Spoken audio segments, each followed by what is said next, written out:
untuk mengadakan program pelatihan dalam rangka peningkatan keterampilan serta pengetahuan anggota tim. Yang berikutnya, pelatihan dan pengembangan ini juga akan menyediakan kesempatan untuk pengembangan karir baik secara perorangan maupun secara tim. Yang berikutnya, peningkatan kinerja ini melalui pemberian motivasi dan penghargaan. Memberikan penghargaan dan insentif yang tepat untuk kinerja yang baik ini juga ditengarai bisa meningkatkan kinerja serta terciptanya lingkungan kerja yang menyenangkan dan mendukung. Yang selanjutnya yaitu pemecahan masalah dan pengambilan keputusan. Dalam hal ini menerapkan metode pemecahan masalah yang efektif, yang sesuai dengan prinsip-prinsip manajemen, serta melibatkan tim dalam proses pengambilan keputusan untuk meningkatkan keterlibatan secara individu maupun secara tim. Dan yang terakhir dalam rangka peningkatan kinerja ini adalah melakukan evaluasi kinerja. Melakukan evaluasi kinerja secara berkala untuk mengidentifikasi area yang perlu ditingkatkan. Nah, ini tentu evaluasi kinerja ini menjadi hal yang sangat penting ya, di mana termasuk dalam kegiatan evaluasi kinerja ini adalah memberikan umpan balik yang konstruktif dan membangun secara keseluruhan. Selanjutnya silakan Pak Yanes. Terima kasih Pak Iskandar, terima kasih Pak Yasman. Mohon izin Pak Sunyoto dan teman-teman. Saya selanjutnya memaparkan terkait peningkatan kinerja perorangan. Nah, ini kami beberapa subtopik ada 8. Yang itu pertama penetapan tujuan pribadi, yang kedua manajemen waktu, yang ketiga pengembangan keterampilan, keempat pengelolaan stres, kelima motivasi diri, subtopik berikut keenam berbalik dan refleksi, lalu subtopik ketujuh adaptasi dan fleksibilitas, dan subtopik ke-8 adalah kesehatan dan kebugaran. Saya mohon izin memaparkan terkait subtopik yang pertama hingga keempat.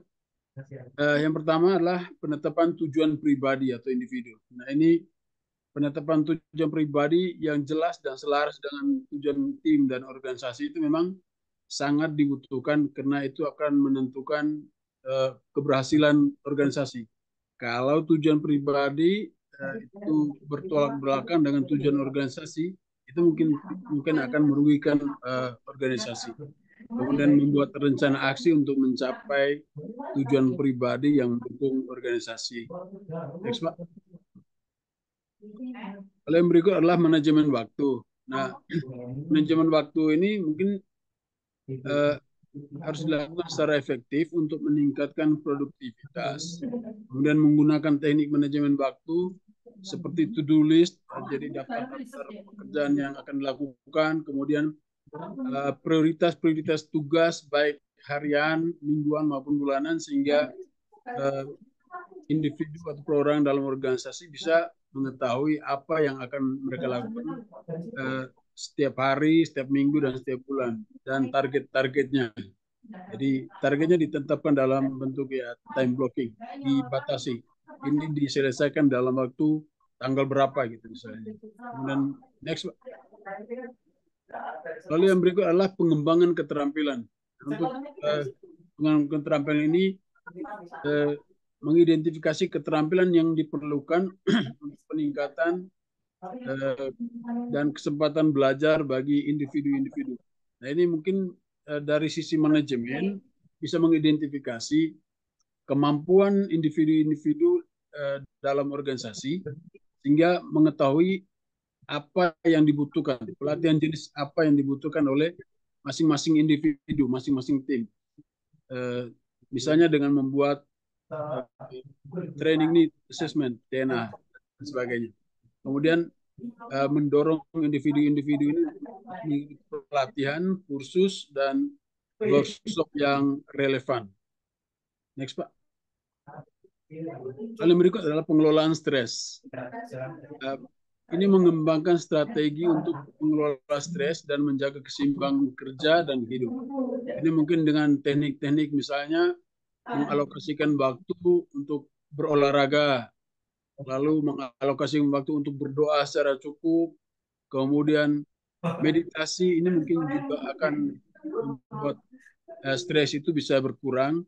Kemudian dari perspektif organisasi, ini mungkin penataan pembagian tugas yang jelas dan tepat itu akan mengurangi atau meminimalisir terjadinya stres. Jadi misalnya pekerjaan dilakukan tidak sesuai tupoksi atau pihak yang memiliki tupoksi itu tidak melakukan dengan baik, ini akan menimbulkan stres bagi pihak lain di dalam satu unit organisasi. Mungkin dari saya itu saja. Mungkin next Pak Krisna, mohon izin. Terima kasih. Siap, Pak Yohanes. Lanjut, Pak Is. Baik, terima kasih Pak Sunyoto dan teman-teman. Saya lanjutkan untuk yang pribadi ini. Poin kelima adalah motivasi diri, di mana di sini ada 2 poin penting, yaitu yang pertama menemukan sumber motivasi internal dan eksternal untuk mendorong diri sendiri. Dalam artian begini, dalam satu individu yang tergabung dalam satu organisasi atau tim kerja itu saling memengaruhi satu dengan yang lainnya. Di sini organisasi itu biasanya menghendaki untuk perubahan, untuk lebih pengembangan dan sebagainya untuk menuju atau menggapai tujuan organisasi. Sementara terlibatlah di sana atau di dalamnya itu individu-individu yang lain. Nah, di sini individu-individu ini sendiri sebenarnya harus muncul motivasi diri di sini sehingga masing-masing individu apabila termotivasi, motivasi itu muncul dan itu dikelola bersama-sama dalam satu manajemen organisasi yang baik, ini akan berpengaruh yang mestinya juga baik terhadap organisasi tersebut. Nah, untuk motivasi diri sini, masing-masing individu harus bisa menemukan sumber-sumber motivasi tersebut. Di sini dikatakan ada yang motivasi internal, ada yang eksternal. Untuk motivasi internal ini biasanya melalui refleksi diri sendiri. Apa sih yang membuat saya itu termotivasi untuk bekerja di sini? Apa sih yang membuat saya itu termotivasi untuk bekerja rajin? Apa sih yang membuat saya termotivasi untuk mengembangkan keahlian kinerja saya, profesionalisme kinerja saya itu harus ditemukan sendiri. Mungkin motivasinya adalah keluarga, mungkin motivasinya adalah pendidikan anak-anak, mungkin dan sebagainya. Nah, ini sifatnya motivasi yang bersifat internal, sementara yang bersifat eksternal itu juga perlu diperhatikan dalam artian sebagai contoh apabila ini kantor ini adalah kantor atau organisasi eh, milik kita bersama. Bagaimana kalau nanti misalnya kita semua tidak mau menjaga, mengembangkan organisasi ini terus sehingga nanti suatu hari harus tutup, apakah efeknya tidak ke kita sendiri. Sehingga dari situ eh, muncullah muncullah motivasi yang sifatnya apa namanya bisa mendorong pribadi ini untuk selalu dalam kondisi yang apa istilahnya termotivasi begitu ya dalam kinerja. Berikutnya poin kedua adalah mengatur lingkungan kerja yang mendukung produktivitas dan kreativitas. Apabila kita bekerja dalam satu organisasi namun lingkungan kerja ini tidak mendukung produktivitas dan kreativitas, ini nanti tidak akan membuat karyawan atau seseorang atau individu itu termotivasi, tetapi justru sebaliknya akan menjadi demotivated. Itu maksudnya tidak termotivasi. Bahkan motivasi yang ada bisa menjadi terlemahkan. Sehingga poin yang kedua ini juga sangat penting. Ini masih berhubungan dengan poin di atasnya, di mana produktivitas dan kreativitas, lingkungan kerja yang mendukung produktivitas dan kreativitas itu sangat-sangat dibutuhkan. Sehingga kalau poin kedua ini mendukung poin sebelumnya, yaitu yang menemukan motivasi internal eksternal tadi, harapannya motivasi diri pada poin yang kelima ini bisa membuat seorang individu atau pegawai atau karyawan itu nanti bisa memberikan sumbangsih terhadap organisasi. Berikutnya, poin yang keenam adalah umpan balik dan refleksi diri. Pada poin yang keenam ini ada beberapa poin juga, yaitu yang pertama menerima dan menggunakan umpan balik untuk perbaikan diri sendiri. Sehingga dalam kinerja apabila kita itu tidak pernah ada umpan balik, tidak ada refleksi, itu kita tidak akan mengenal karena sejauh mana pekerjaan saya sudah ternilai baik, sejauh mana hasil dari yang saya kerjakan berpengaruh pada organisasi itu kan bisa didapatkan informasi itu apabila ada sesi umpan balik dan sebagainya.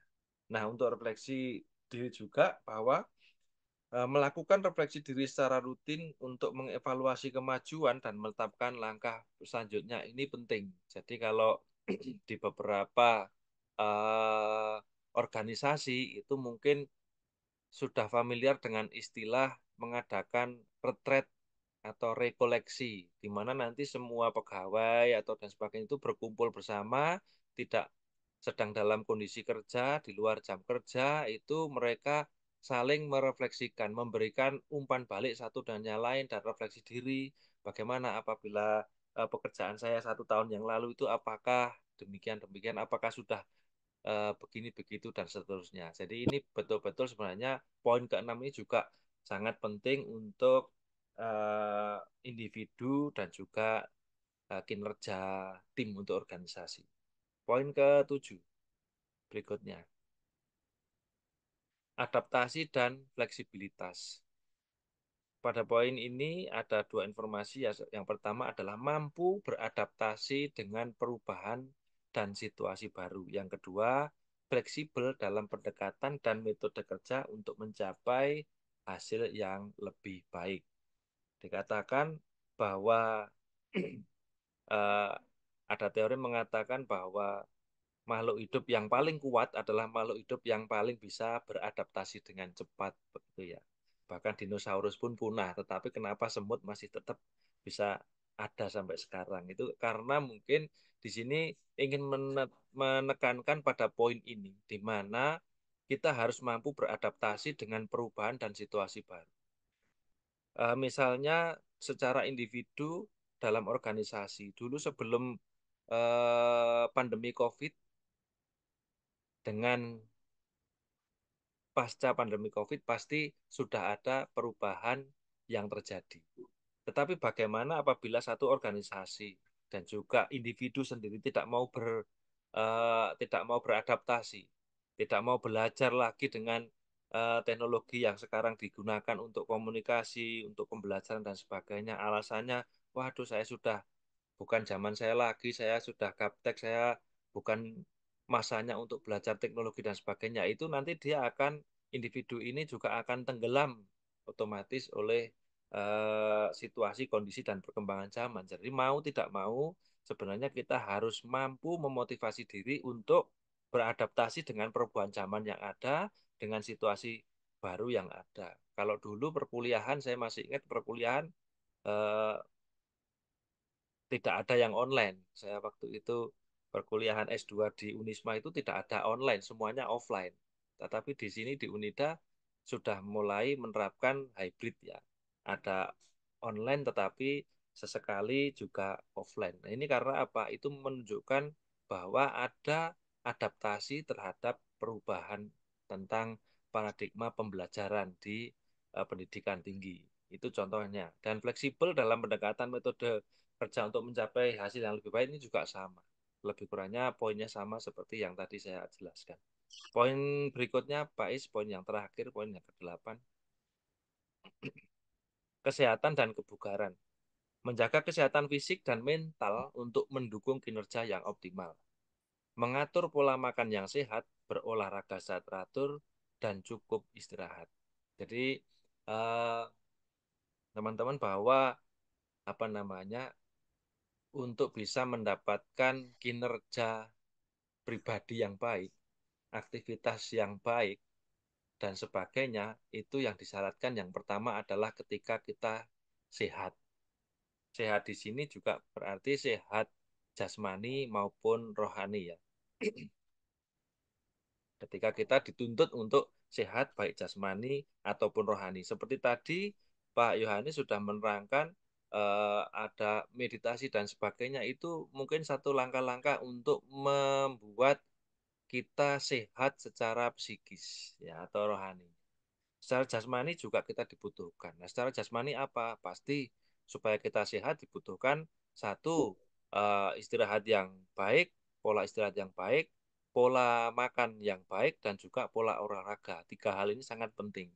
Bagaimana kalau kita memiliki agenda kerja ini, itu, dan sebagainya, namun kita dalam kondisi sakit secara fisik, pasti itu tidak bisa dijalankan. Atau sebaliknya, ya kita tidak sehat secara psikis, itu juga sama tidak bisa dikerjakan. Sehingga menjaga kesehatan fisik dan mental ini sangat-sangat penting untuk mendukung kinerja optimal. Langkah-langkahnya masing-masing pribadi biasanya berbeda-beda. Ya, untuk anak-anak sekarang, istilahnya orang sekarang ada istilah healing gitu ya. Waduh, pas ada waktu luang bersama keluarga rekreasi. Itu sekedar untuk menjaga apa namanya ini tadi kesehatan mental ya. Terus kadang di waktu hari Minggu libur, mungkin kalau yang di Malang bisa ke Car Free Day di Jalan Ijen, itu untuk sekedar jogging-jogging atau jalan-jalan, bersepeda dan sebagainya, itu juga satu langkah-langkah. Kira-kira demikian sehingga kesehatan dan sebagainya ini sangat-sangat menjadi basic atau istilahnya fondasi dasar baik kesehatan mental maupun fisik bagi seorang individu untuk bisa berkarya lebih baik. Demikian Pak Sunyoto dan teman-teman, waktu saya kembalikan mungkin untuk diskusi dan sebagainya. Terima kasih.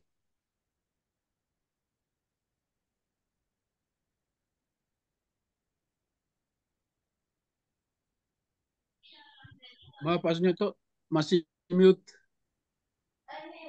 Oh ya, oke.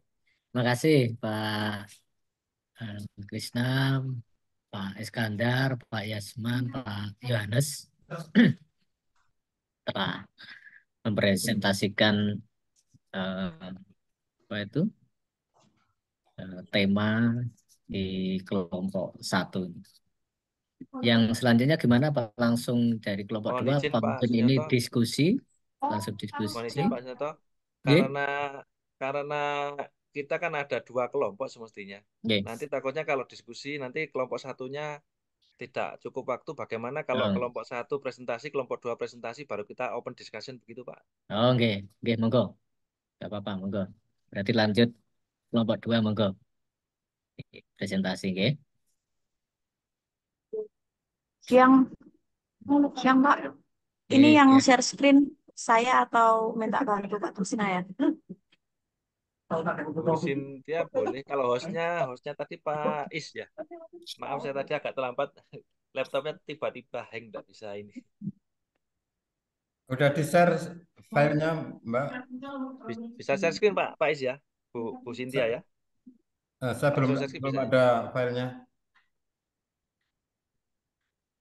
Coba Bu Cynthia share screen dulu.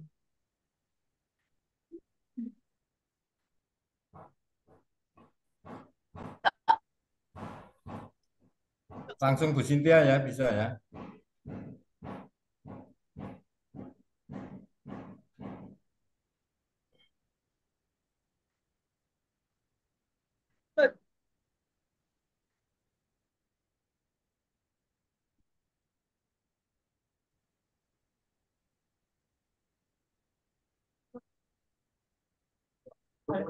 Baik Pak, selamat siang.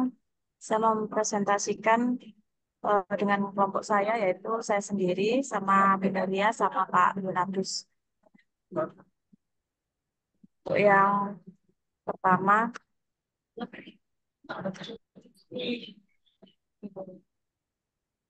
manajemen biasanya diartikan sebagai proses pencapaian hasil melalui dan dengan orang lain dengan memaksimumkan pendaya sumber daya yang tersedia.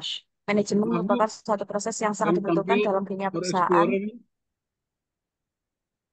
karena dalam proses manajemen terdapat langkah-langkah atau tahapan dalam mencapai tujuan perusahaan sehingga dapat mencapai tujuan tersebut secara efektif dan Izin Mbak efisien. Cynthia, Belum share screen-nya udah. Udah nyampe belum, Pak? Belum, PPT-nya belum terbuka. Belum. Saya sudah. Oh, sudah di situ. Ya, di saya sudah. Di situ belum ya? Yang Belum. tertampil Yang lain, baru folder explore. ya, Coba di Bentar, Pak. stop share dulu. Di stop share screen-nya di stop dulu, Bu. Share screen-nya bisa di stop dulu.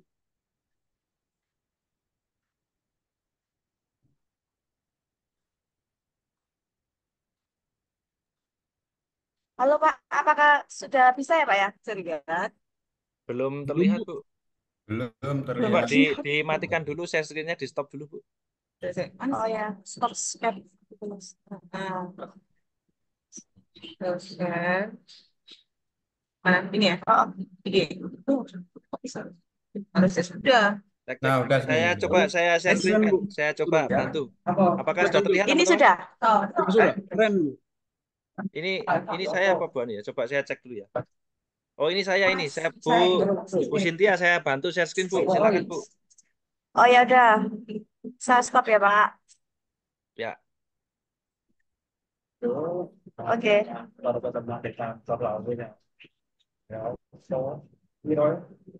Ya.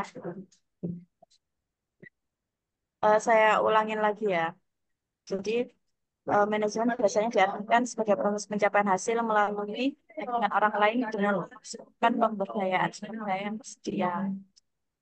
Manajemen merupakan suatu proses yang sangat dibutuhkan dalam dunia perusahaan karena dalam proses manajemen terdapat langkah-langkah atau tahapan dalam mencapai tujuan perusahaan sehingga dapat mencapai tujuan tersebut secara efektif dan efisien. Selain proses manajemen yang perlu diperhatikan dalam sebuah instansi atau organisasi, kinerja dalam sebuah instansi juga perlu diperhatikan karena kinerja merupakan hasil kerja dan juga penilaian atas kerja seseorang yang berkecimpung dalam dunia kerja sebuah instansi. Oleh karenanya, kinerja juga membutuhkan manajemen agar hasil yang diperoleh oleh kinerja dapat mencapai hasil yang ditunjukkan oleh perusahaan.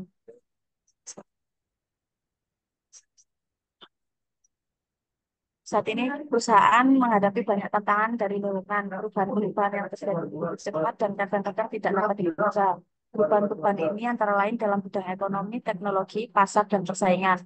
Perubahan ini mengharuskan perusahaan untuk mengubah semua kebiasaan yang sudah dilakukan selama ini untuk menghadapi persaingan yang adil dan untuk mencapai sasaran yang diinginkan. Untuk itu, diperlakukan suatu pendekatan baru dalam mengevaluasi kinerja karyawan yang dikenal dengan manajemen kinerja.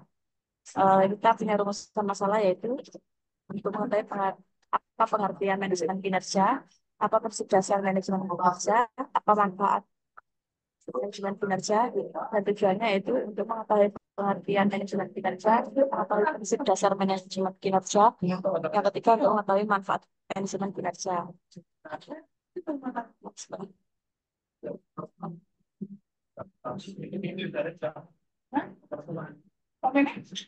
Mungkin bisa dibantu sama Mulia.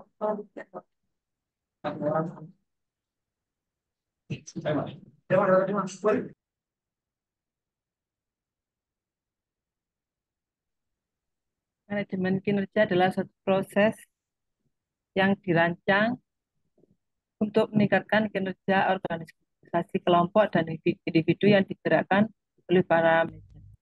Manajemen kinerja mencakup pengkajian ulang terhadap kinerja secara berkesinambungan dan dilakukan secara bersama berdasarkan kesepakatan mengenai sasaran, galian kompetensi, rencana kerja dan pengembangan, serta mengimplementasi rencana peningkatan dan pengembangan lebih lanjut.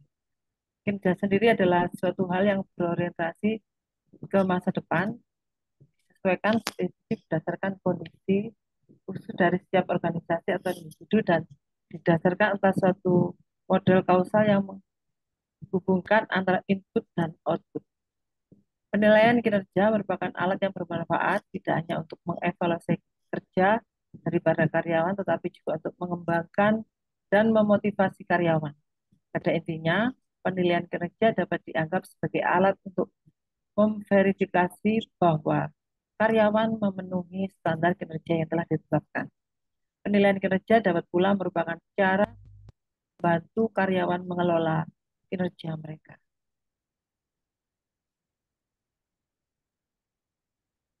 Tujuan dari manajemen kinerja, mana manajemen kinerja adalah dalam prakteknya memiliki berbagai tujuan yang dapat membantu keefektifan dan keefisien kerja. Adapun tujuan dari manajemen kinerja tersebut menurut UIDKK 1999 ada 3 tujuan, yaitu 1. Tujuan strategik. Manajemen kinerja harus mengaitkan kegiatan pegawai dengan tujuan organisasi. Dalam pelaksanaan strategi tersebut mendefinisikan hasil yang akan dicapai, perilaku, karakteristik pegawai yang dibutuhkan untuk melaksanakan strategi pengembangan pengukuran dan sistem umpan balik terhadap kinerja pegawai. Yang kedua, yaitu tujuan administratif. Kebanyakan organisasi menggunakan informasi manajemen kinerja, khususnya evaluasi kinerja, kepentingan keputusan administrasi seperti penggajian, promosi, penghentian pegawai, dan lain-lain. Dari tujuan pengembangan, yaitu manajemen kinerja bertujuan mengembangkan kapasitas pegawai yang berhasil di bidang kerjanya.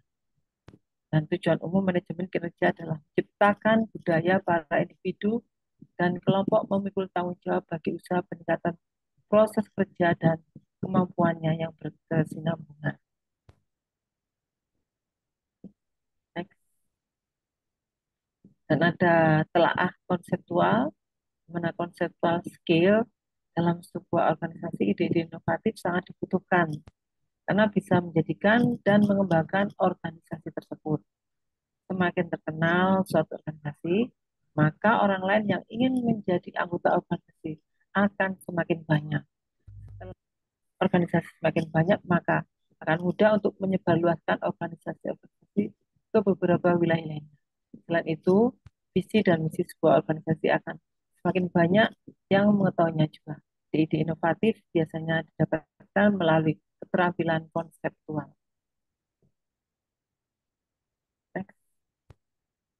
Telaah empirikal. Telaah empiris manajemen kinerja adalah suatu pendekatan yang berfokus pada analisis pengamatan langsung terhadap data yang dikumpulkan melalui penelitian empiris. Dalam konteks manajemen kinerja, telaah empiris ini sangat membantu ya dalam memahami hubungan antara variabel-variabel yang terkait dengan kinerja organisasi seperti motivasi, kepemimpinan, dan lingkungan kerja. Dalam beberapa penelitian lainnya, telaah empiris manajemen kinerja juga menunjukkan bahwa lingkungan kerja memiliki peran dalam peningkatan kinerja pegawai.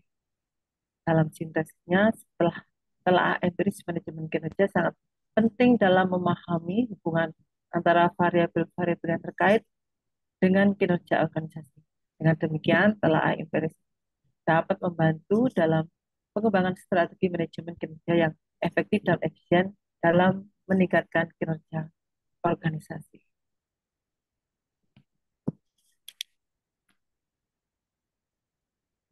Implementasi manajerial manajemen kerja itu ada pengelolaan sumber daya manusia, pengukuran dan evaluasi kinerja, komunikasi yang efektif, pengelolaan lingkungan kerja, dan perencanaan pengawasan. Next. Dan dari sini bisa kami mengambil kesimpulan bahwa manajemen kinerja didefinisikan oleh Pak 1999 sebagai proses komunikasi yang berkesinambungan yang dilakukan dalam kemitraan antara seorang karyawan dan atasan. Jadi, kesimpulan dari manajemen kinerja adalah kegiatan yang mengkaji ulang kinerja secara berkesinambungan untuk meningkatkan dan mengembangkan kinerja lebih lanjut. Tujuan manajemen kinerja ada 3 macam, yaitu tujuan strategik, tujuan administrasi, dan tujuan pengembangan.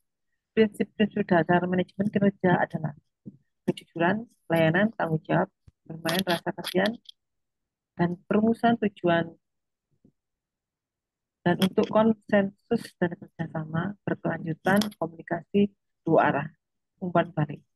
Kemudian manajemen kinerja juga memiliki banyak manfaat sesuai dengan kedudukan masing-masing. Manajemen kinerja bermanfaat untuk sang manajer, karyawan, dan yang paling utama bermanfaat dalam mencapai tujuan sesuai dengan visi suatu organisasi.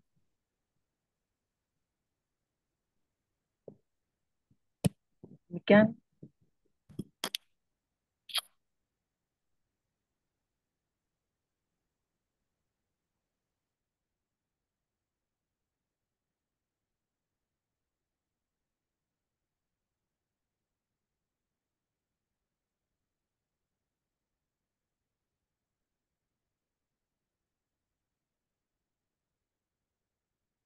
Kelompok 2 sepertinya sudah selesai, Pak Sunyoto. Mungkin bisa dilanjut dengan open discussion begitu. Oke, monggo mungkin saling apa ya, melengkapi ya, sharing dengan kan kebetulan di kelas ini kan semua sudah apa itu bekerja atau menangani perusahaan, menangani usaha yang otomatis banyak juga permasalahan-permasalahan yang Bapak Ibu selesaikan ya. Mungkin bagaimana terkait dengan ini kan peningkatan kinerja, ya. Peningkatan kerja baik secara tim maupun secara individu. Kalau tadi yang disampaikan yang secara konsepsional atau secara teoritis itu idealnya seperti ini. Nah, ini barangkali apa yang terjadi di lapangan, ya, di lapangan mungkin masih banyak-banyak yang belum mengakomodir atau belum melaksanakan dari beberapa poin yang tadi Bapak Ibu disampaikan. Mungkin bisa saling sharing, ya, mungkin di tempat kerja Bapak Ibu masing-masing. Ya, ini kan terkait dengan empirical. Jadi secara yang Bapak temui di lapangan keadaan sekarang itu bagaimana? Kemudian nanti dari teori dengan yang ada di lapangan itu nanti kesenjangan apa yang Bapak temukan? Nah, sehingga nanti di dalam tulisan nanti kan akan muncul akan apa ya bisa dituliskan sesuai dengan eh, apa itu yang kami share kemarin poin-poin apa itu yang harus diisikan. Mungkin monggo, mungkin Pak Krisna bisa memoderatori ya, mungkin teman-teman dari teman-teman ya mungkin bisa sharing atau masukan terkait dengan yang topik pertama mungkin. Baik, terima kasih Pak Sunyoto, terima kasih teman-teman. Perlu diingat bahwa ini tadi ada dua kelompok dengan dua topik bahasan yang Oke, berbeda. Namun sebenarnya mungkin terkoneksi ya. Saya bacakan oke, saja sekali lagi. Yang pertama tadi topiknya adalah peningkatan kinerja tim dan perorangan. Sementara yang kedua adalah pengembangan manajemen kinerja. Masih ada hubungannya sebenarnya. Saya oke, juga mau bertanya mungkin nanti ini untuk men-trigger saja Pak Sunyoto.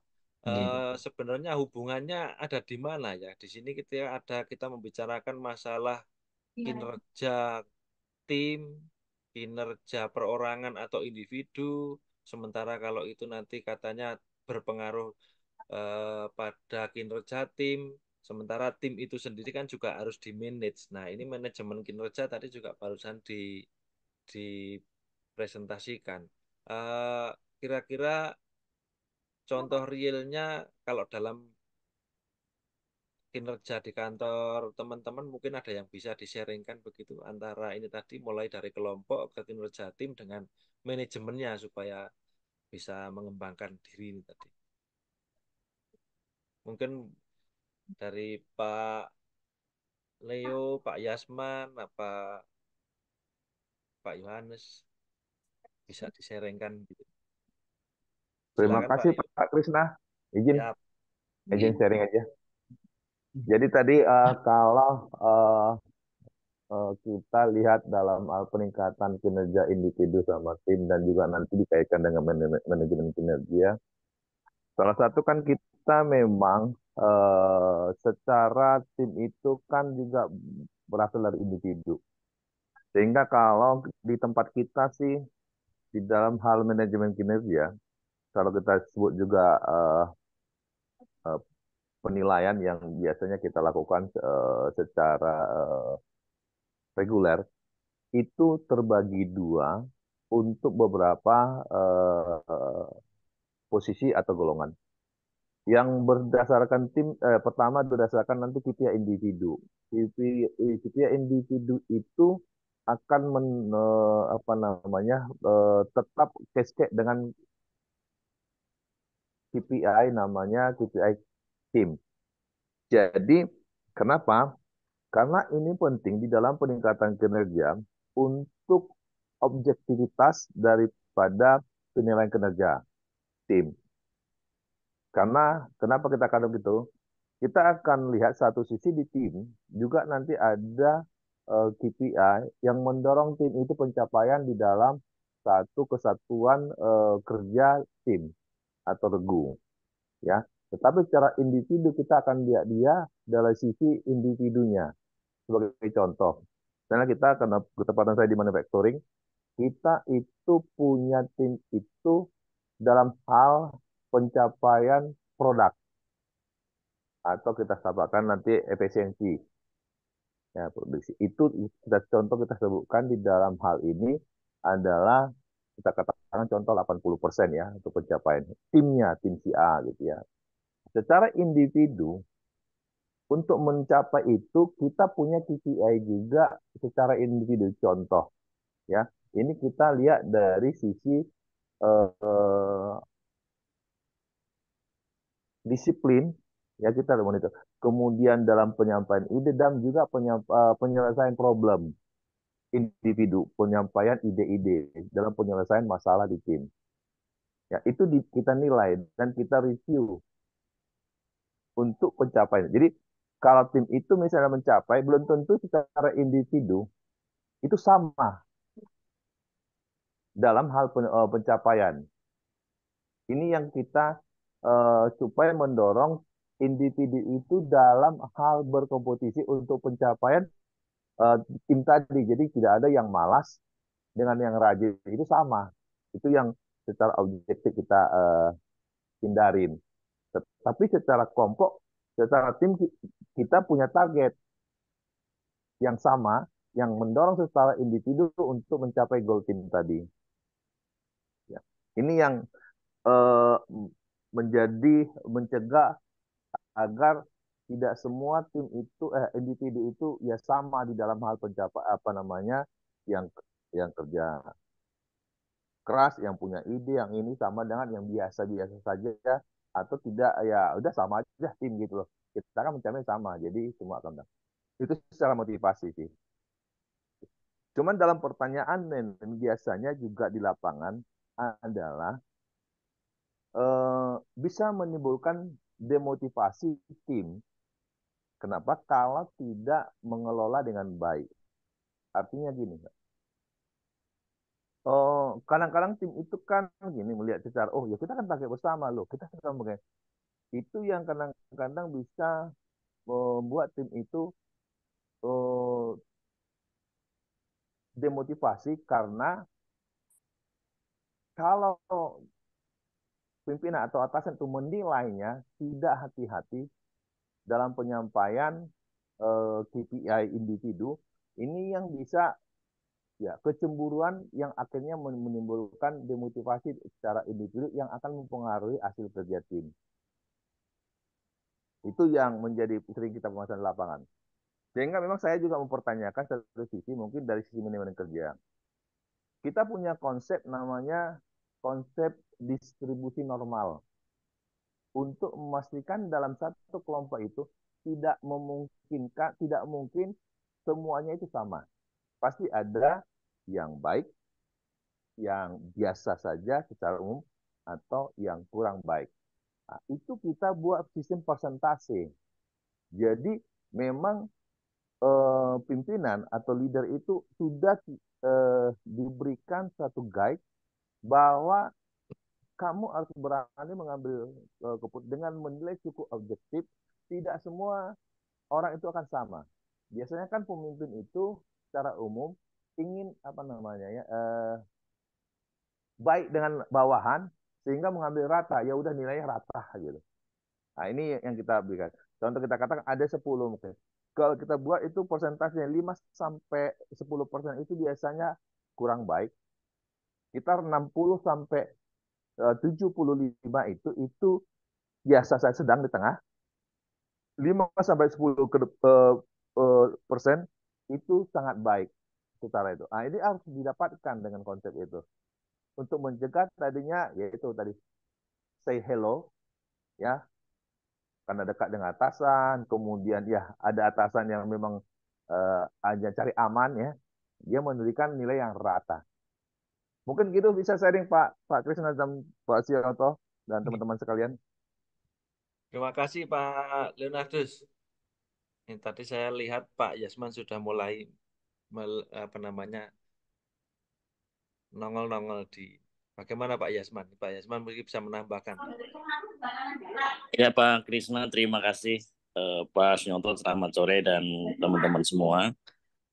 Mungkin saya coba tambahkan yang disampaikan Pak Leo. Jadi dalam penilaian kinerja di lapangan, selama di tempat kami memang ada penilaian kinerja yang sifatnya tim dan juga sifatnya individu. Jadi dalam setiap tahun kita ada yang namanya KPI atau dijabarkan dengan Key Result Area KRA. Ya.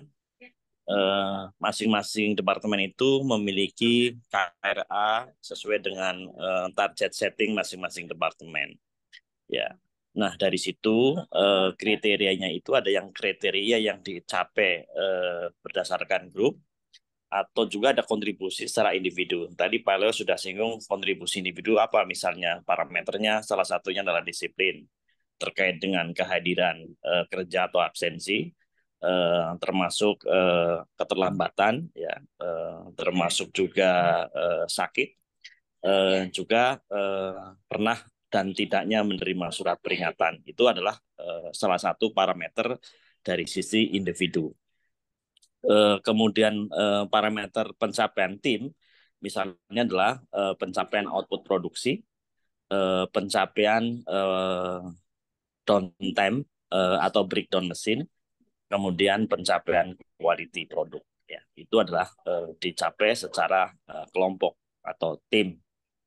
Nah, parameter-parameter ini setiap bulan ada evaluasinya, berapa achievement-nya, yang kemudian nanti dikumulasi dalam 6 bulan sekali, dan di akhir periode tahunan itu adalah final penilaian yang disebut dengan performance appraisal.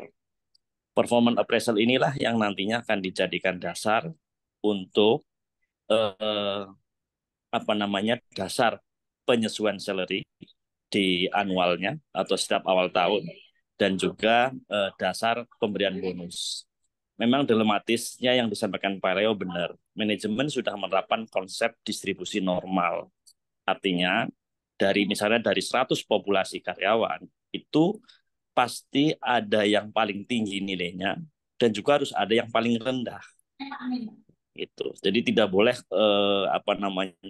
high performance semua atau performance tinggi semua, nggak boleh. Memang ada konsep distribusi normal. Nah, disitulah letak krusialnya, di mana ketika KRA atau penilaian parameter penilaian tidak subjektif itu akan menjadi masalah, sehingga penting di awal tahun di setiap departemen itu menentukan parameter pencapaiannya sesuai dengan strategi dan tujuan perusahaan setiap tahunnya. Jadi kalau itu di awal tahun sudah dijabarkan dan setiap individu juga tahu apa yang harus dicapai, itu akan mengurangi dispute ataupun kesalahpahaman karyawan yang ujungnya bisa menjadikan dismotivasi karyawan. Tapi ketika itu di awal tahun dijabarkan dan semua orang paham, itu akan memicu karyawan, akan memacu karyawan untuk bisa lebih termotivasi untuk mencapainya. Karena apa? Karena dengan penilaian akhir tahun tadi itu akan berdampak terhadap penyesuaian salary dan juga terhadap bonus tahunan yang akan mereka dapatkan. Mungkin tambahnya itu Pak Krisna. Terima kasih. Terima kasih Pak Leo dan Pak Yasman. Ini tadi kalau saya sudah mulai nangkep nih dari dua pakar kita di bidang organisasi besar ya, itu sepertinya mulai bisa terbaca peran manajemen itu dalam membentuk tim kerja yang memicu individu per individu untuk terbangkitkan motivasinya. Memang tadi ada rewardnya sepertinya ya, tapi itu kan menjadi motivasi eksternal mungkin ya, yang diciptakan oleh organisasi atau perusahaan sehingga individu akan berlomba-lomba bagaimana saya bisa meningkatkan kinerja saya dan sebagainya, dan itu sebenarnya kembali lagi ke organisasi. Namun demikian, bagaimana ini kalau dengan masyarakat desa. Nah, ini kita juga perlu tahu nih, dalam masyarakat desa yang variatif tingkat pendidikannya, karakternya dan sebagainya, ini kira-kira bagaimana ini bisa mengoptimalkan mereka-mereka ini sehingga termotivasi nanti dari mereka menjadi kelompok-kelompok kerja yang lebih ini. Bagaimana Pak Yohanes bisa mungkin sharing-sharing sedikit hubungannya antara kinerja perorangan, organisasi dan manajemennya ini. Ini sepertinya juga pakar dari kementerian nih Pak Yohanes. Silakan Pak Yohanes.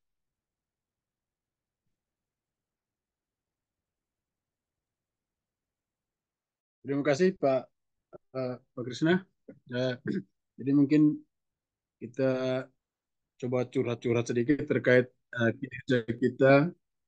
Maaf, terkait ke situasi yang terjadi di tempat kerja kami. Nah, ini memang individu memang sangat berpengaruh besar, perilaku individu, disiplin individu, tujuan motivasi individu itu sangat berpengaruh sangat besar dengan organisasi yang kami saat ini berkecimpung. Nah, contoh konkretnya ketika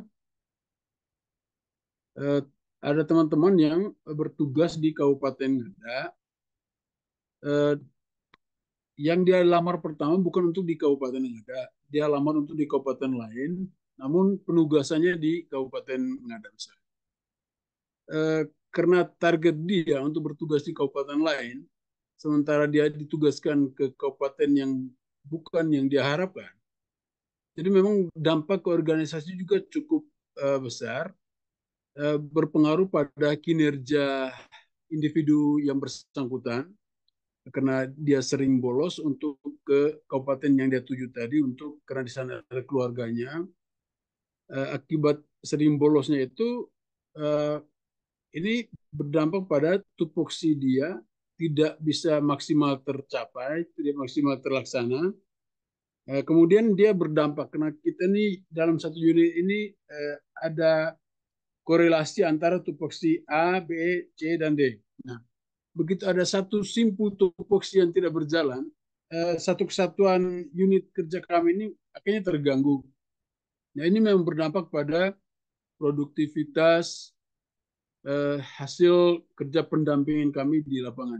Misalnya untuk permintaan dari pemerintah desa atau aparat desa terkait hal yang benar-benar sangat berkaitan dengan tupoksi rekan saya yang sering alpa itu akhirnya memang harus diatasi oleh rekan-rekan lain yang ada di lokasi, tapi spesifikasinya tidak, kemampuannya tidak seperti seharusnya.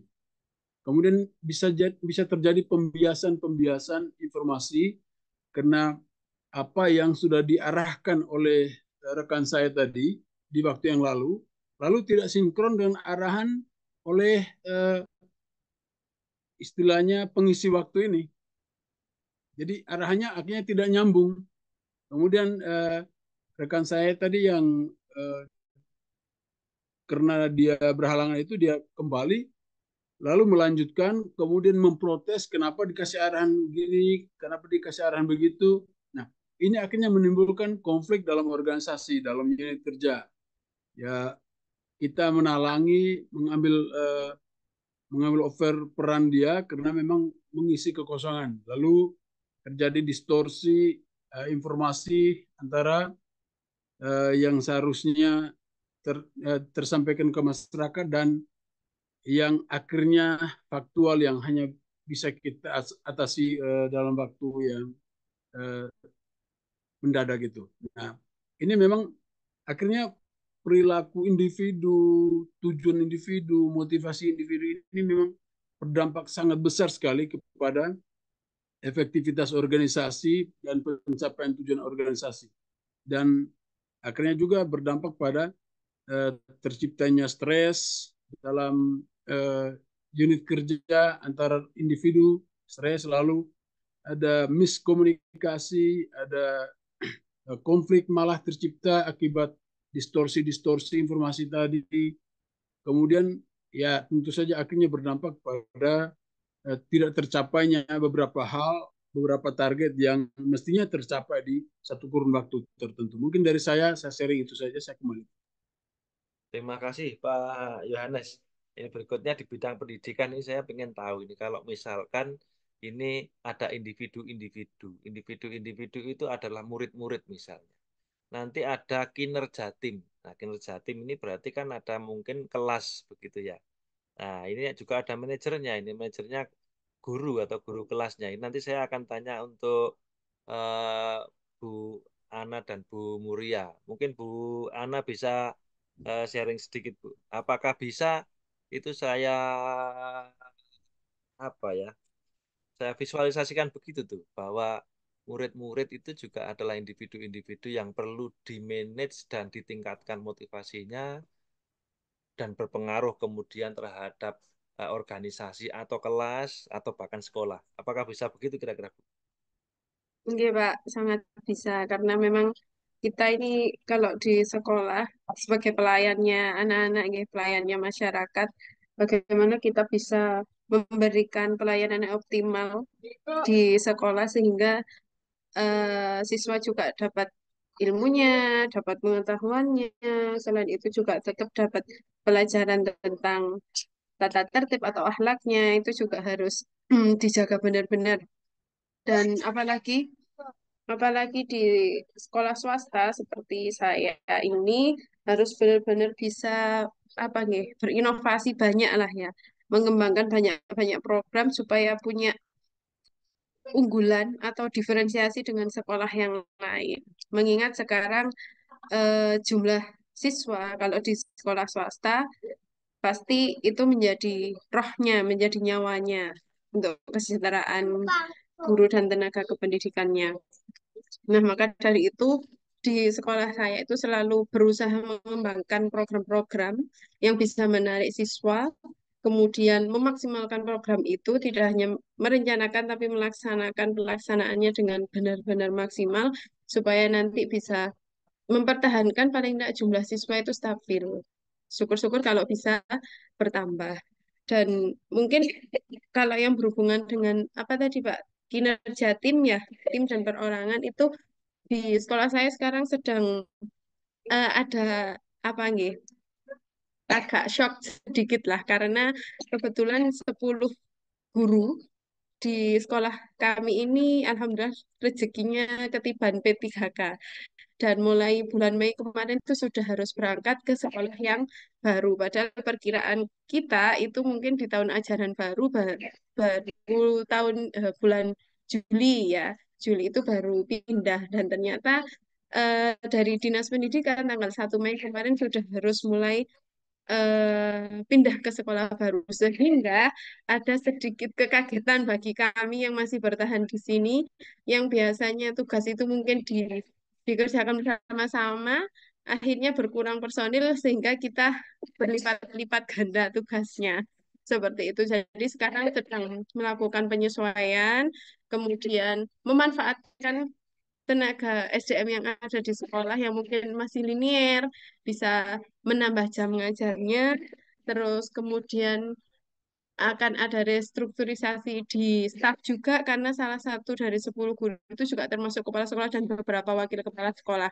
Sehingga ini agak agak shock sedikit lah.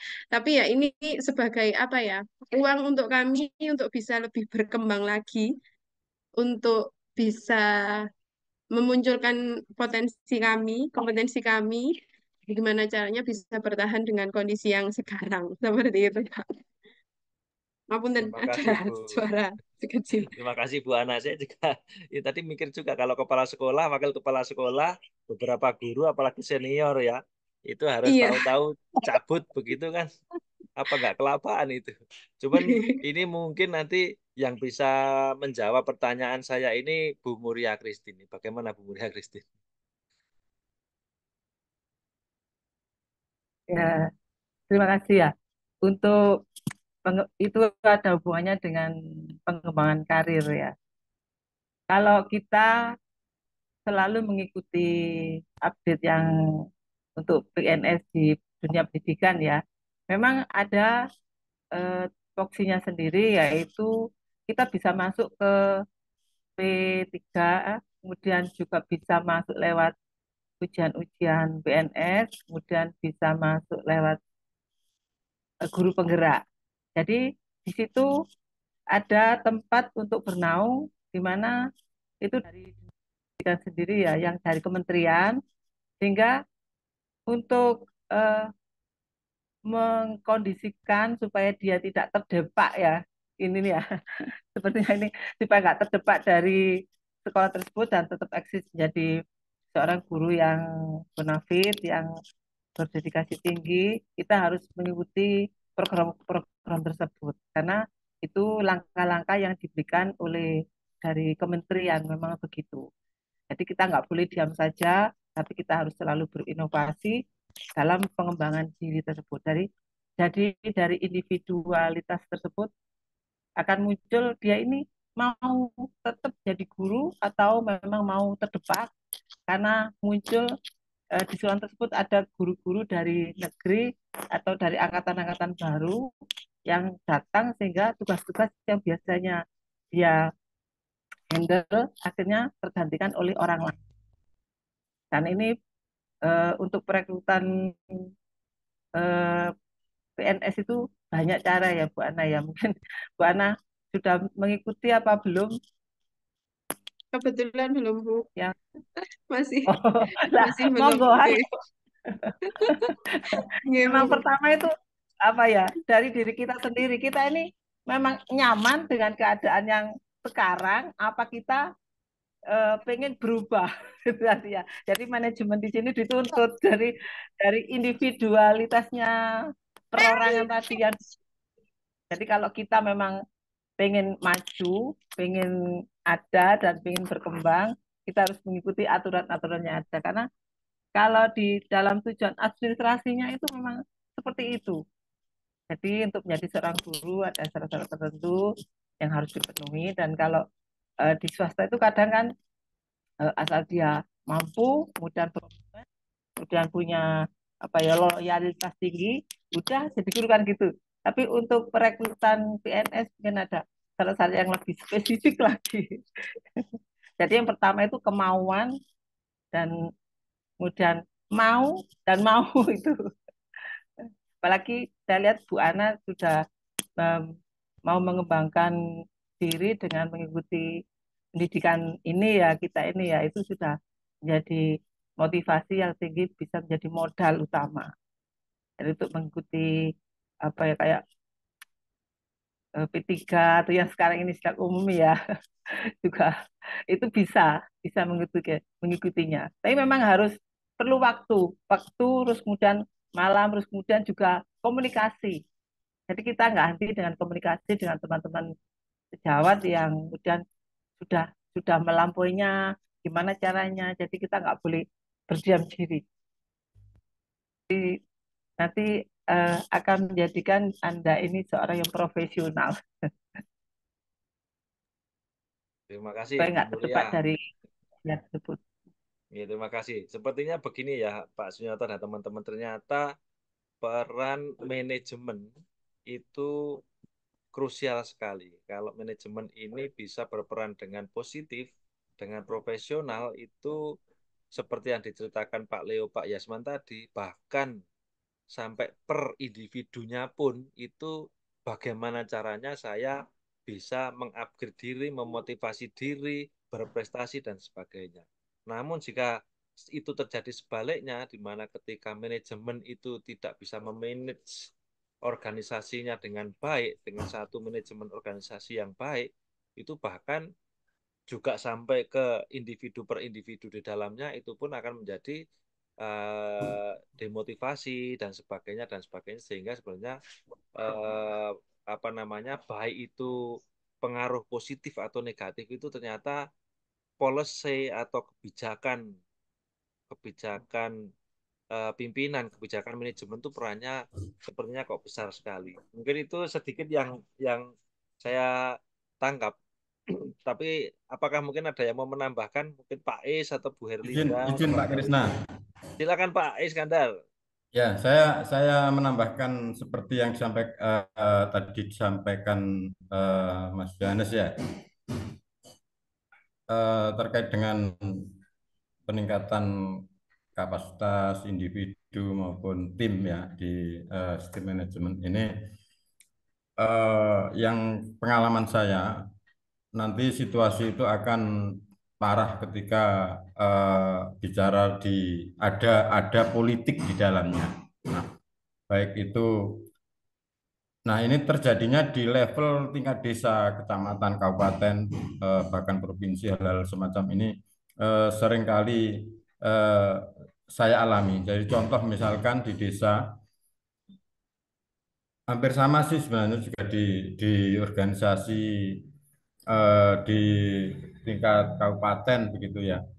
Jadi kadang ada individu yang sebenarnya cukup potensial ya, tapi dia tidak termasuk bagian yang dikembangkan ya di organisasi itu. Nah, ternyata eh, belakangan juga ada campur tangan politiknya, atau juga ada individu yang di tim itu mungkin terlalu menonjol ya, seperti tadi disampaikan Pak Yasman. Ini saya juga tertarik, ternyata keseimbangan ini mungkin kita nggak menyadari ya, bahwasanya kita bagian dari pernah di organisasi dan bagian yang pernah semacam dibuat untuk mengatur keseimbangan organisasi ya, sehingga saya lihat ada teman-teman yang kapasitasnya bagus ya, dia juga secara organisasi ini bisa bisa mengangkat organisasi itu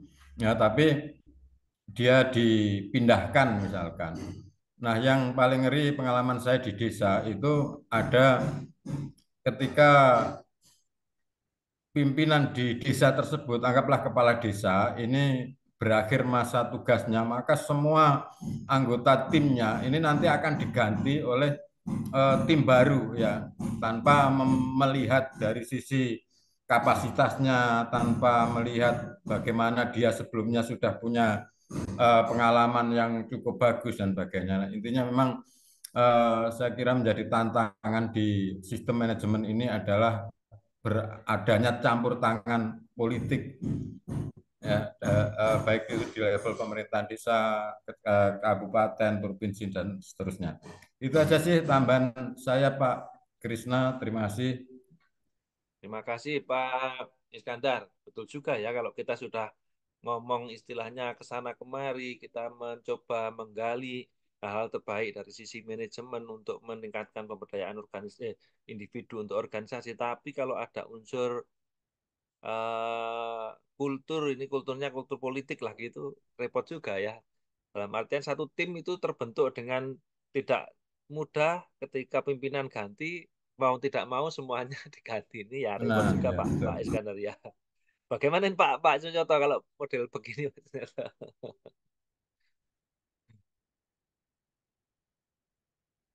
Mic-nya Pak Sunyoto masih Nah, ini lupa. Ya memang ini tadi dari hasil diskusi ya, banyak pelajaran, banyak ilmu yang bisa kita dapat ya dari sharing Pak Yasman, Pak Leo yang beliau lebih banyak bergerak di bidang industri ya. Di kemudian ada di Ibu siapa tadi Bu Muria, Bu Ana, mungkin di bidang pendidikan. Ya, peran daripada seorang manajer atau manajemen itu memang betul tadi sampaikan Pak Iskandar mempunyai peran yang sangat apa ya penting dan mau membawa arah kemana gitu.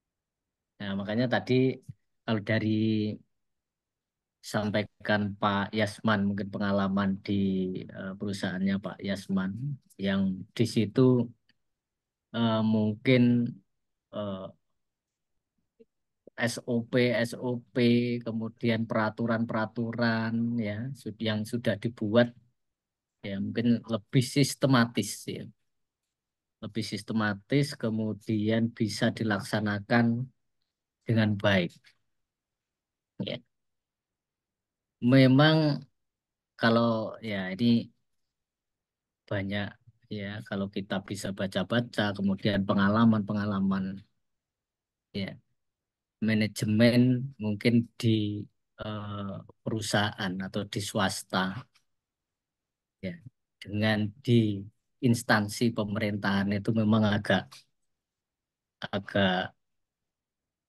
berbeda. Sebenarnya itu bukannya berbeda, gitu. Sebenarnya semua eh, apa itu manajemen bisa dilaksanakan dimanapun ya. Cuman tadi seperti sampaikan oleh Pak Iskandar tadi budayanya ya mungkin ya. Budayanya yang berbeda sehingga budaya yang sudah terlalu kental ini yang untuk merubahnya itu memang agak sulit. Apalagi betul tadi kalau apalagi kalau sudah dicampuri dengan muatan-muatan politik. Di instansi-instansi pemerintah itu muatan politiknya kan ya kita nggak nggak memungkiri ya memang banyak muatan politik gitu. Tadi disampaikan oleh Pak Iskandar contoh aja kepala desa ganti perangkatnya ya ganti semua gitu ya. Ya, karena apa dianggap nanti kalau eh, kepala desa baru ada perangkat yang lama dianggap itu nanti ya masih apa ya mengesruh atau apa karena tidak mendukung eh, apa itu kepala desa yang baru itu mesti mendukung yang lama. Padahal potensi mereka itu ya mestinya dilihat potensi secara individu masing-masing mempunyai potensi yang berbeda-beda, motivasi yang berbeda-beda. Tidak semua orang itu ada yang motivasinya itu kerja itu pokoknya uang, uang, uang, uang. Ada kan gitu. Ada yang memang motivasinya mungkin eh, ya saya dikasih tanggung jawab harus saya laksanakan dengan sebaik-baiknya dan sebagainya ya. Banyak memang motivasi makanya itu memang tidak lepas dari motivasi individu. Makanya eh, keterkaitan antara eh, kinerja dari individu dengan tim itu memang sangat keterkaitan. Kerja tim itu juga tidak bisa maksimal kalau dari segi individu, individunya itu tidak mempunyai visi yang sama. Ya.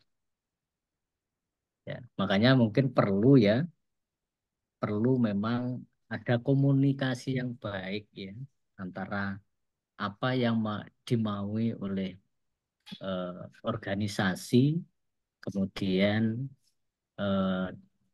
si pelaksana atau karyawan atau pegawai itu juga harus tahu organisasi ini mau dibawa kemana.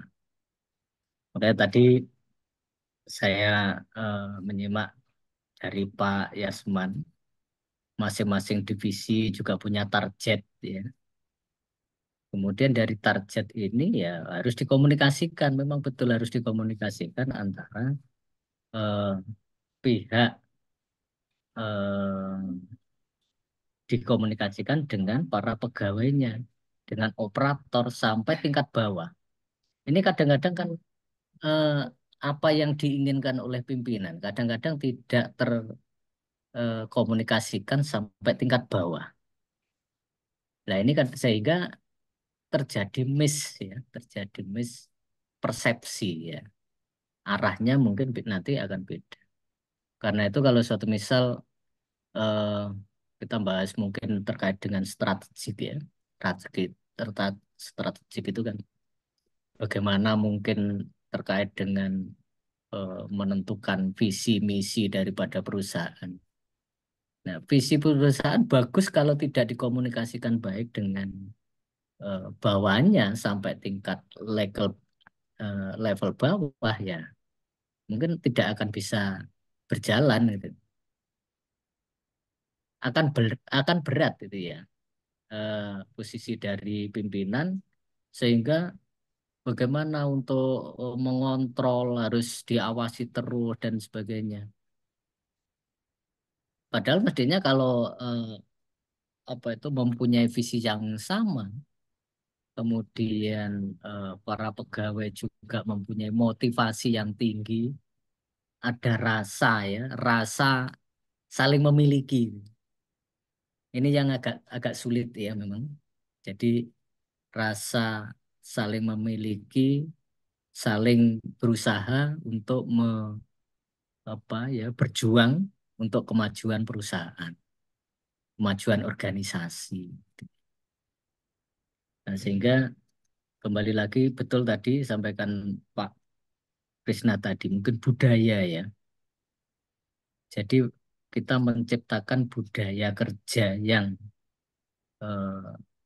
mempunyai kinerja yang nantinya akan berkinerja baik itu memang ya tidak gampang membuat budaya. Tapi kalau budaya itu sudah terbentuk, budayanya sudah terbentuk bagus, ya ringan gitu.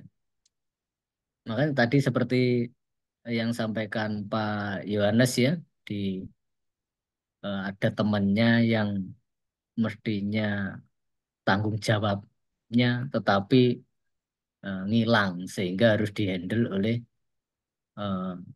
teman-teman yang lain dan sebagainya. Ini sebenarnya karena budaya dari situ yang mungkin sudah dianggap biasa hal-hal seperti itu. Kemudian ada mungkin ada regulasi terkait dengan reward, punishment. Rewardnya mungkin ya dijalankan karena nanti dituntut terus, tetapi punishment-nya kurang tegas, gitu ya. Punishment kurang tegas, sehingga harus ada keseimbangan terkait dengan reward dan punishment dan sebagainya. Ya, sehingga semuanya memang ya saling keterkaitan ya, ada hubungannya yang tidak bisa dipisah satu persatu itu. Nah, tadi seperti disampaikan oleh Bu Muria, jadi memang harus ada inovasi-inovasi, harus mengikuti perkembangan ya. Di saat kita tidak mengikuti perkembangan ya, perkembangan informasi, perkembangan teknologi ya. Ya sekarang kan seperti regulasi-regulasi dari pemerintah pun kan selalu berubah-ubah. Kalau kita tidak mengikuti, informasi akan ketinggalan. Ya. Mungkin itu Pak Krisna dari hasil ini tadi sangat menarik sekali dari hasil diskusi ini. Mungkin dari sharing Bapak Ibu yang sudah sangat pengalaman ini bisa dijadikan untuk refleksi di tempat kita kerja. Ya, Matur nuwun, mungkin Pak gitu Pak Sunyoto. Krisna. Oke. Jadi teman-teman, terima kasih khususnya kelompok 1 dan kelompok 2. Perlu saya ingatkan mungkin ya, untuk minggu depan itu kalau tidak salah tanggalnya tanggal 1. Kalau dilihat tanggalnya sepertinya tanggal merah itu mestinya libur ya, hanya pengumuman dari kampus sepertinya belum ada yang resmi. Namun kita persiapkan saja kemungkinan nanti tanggal 8 atau 2 minggu lagi untuk mata kuliah ini siap kelompok berikutnya, yaitu kelompok 3 dan kelompok 4. Kelompok 3 membahas tentang sistem manajemen kinerja, dan kelompok 4 membahas penilaian metode umpan balik 360 derajat. Nah, untuk kelompok 3, ini nanti kelompoknya ada Bu Ana, ada Kak Kristina, dan kelompok 4 ada Pak Iman juga Pak Randi ya. Pak Iman juga Pak Randi. Kira-kira demikian Pak Sunyoto dan teman-teman. Berjadikan perhatian nanti untuk kelompok 3 dan 4 yang pertemuan berikutnya presentasi. Kira-kira demikian untuk waktu, kebetulan juga Izin Pak Krisna. sudah pas ini. Oh ya, silakan Izin Pak. Pak Yohanes. Silakan. Ini Pak Julius Efrianto belum masuk dalam kelompok. Oh, itu nanti bisa masuk saja Pak. Itu masih ada kelompok, itu kan bisa 2 sampai 3 ya. Bahkan mungkin 4 kalau kayak kelompok 1 kemarin Pak Yasman tidak dapat kelompok, ya sudah Pak, masuk saja. Jadi di kelompok minggu depan pun masih bisa itu Pak, kalau mau masuk silahkan. Pak Julius bisa masuk itu kelompok 2, kelompok 3 masih 2 orang, kelompok 4 juga masih 2 orang. Itu Bapak mau masuk di kelompok itu, atau nanti kelompok berapa itu? Kelompok 7 tentang penghargaan bagi karyawan itu juga masih baru 2 orang itu Pak. Silakan nanti kalau mau Pak Julius mau gabung silakan. Ditulis di chat begitu ya, di chat yang di grup WhatsApp itu ditulis di chat di sana. Kira-kira demikian mungkin Pak Pak. Krisna. J. Iya, hari Sabtu kan tanggal merah ya. Mungkin kalau kalau mungkin supaya tidak mundur-mundur, hari Sabtunya mungkin diganti hari apa, atau mungkin kalau teman-teman sepakat hari apa gitu ya nggak masalah Pak. Nggak harus mundur tanggal 8 seandainya ya. Tapi kalau Oh begitu. nggih, monggo nggih. Kalau seandainya mungkin di hari apa untuk Oh ya. digantikan gitu. Jadi kalau hari Jumat Kami kebetulan ada kuliah kami Pak dari jam 7 sampai jam setengah 9 malam itu kalau Jumat. Nah, monggo apakah teman-teman? Oke. Ya, ya nanti aja lihat situasi. Baik Pak. Oke. Makasih Pak. Nanti kalau ada informasi, monggo silakan di share di grup aja nanti. Baik Pak. Oke. Siap Pak. Terima kasih Pak Sunyoto, terima kasih teman-teman. Mungkin kita akhiri saja ya, karena waktunya sudah lewat 3 menit. Kita akhiri dengan foto bersama dulu, dengan gaya bebas-bebasnya. Karena kurikulumnya kurikulum merdeka.